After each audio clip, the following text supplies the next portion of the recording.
Hi again. This time around we'll look at Art's Ford Durango.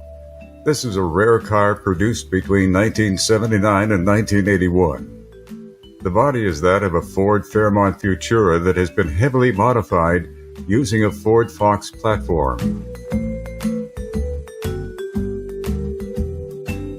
This wasn't a replacement for the Ford Ranchero, which ended production in 1979, but rather a joint venture between Ford and National Coachworks of Los Angeles and sold through Ford dealerships.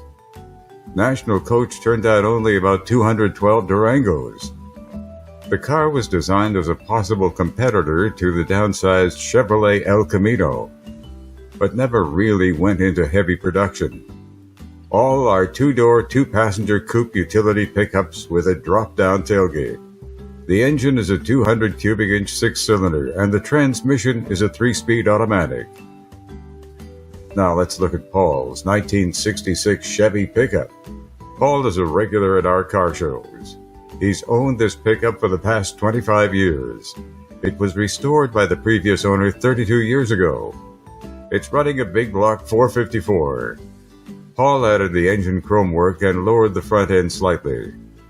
It features nice chrome rims with 255/7015 radial tires. It also features a nice-looking oak bed in the box. Here now is a look at the dash. What a nice-looking pickup. Paul emphasizes this is a cruiser, not a hot rod. Thanks for showing it off, Paul. How about Leo's 1967 Beaumont? This car also features a 454 engine, turning out 550 horsepower. What a nice car this is. Here's a look at the interior.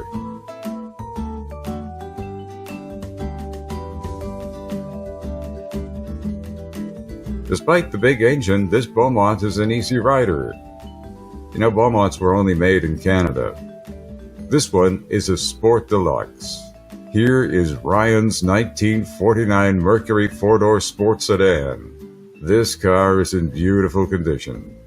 Just by chance on the internet, found it on Kijiji, and the car was from North Bay, Ontario, so I bought it last July and trailered it home and been working at it a little bit here and there, so yeah, it's been a lot of fun. The body and chrome were all done when he bought the car, but it needed a few things like tires, exhaust, and brakes. Other than that, the car is in great shape. It's powered by a flathead V8, and it runs perfectly.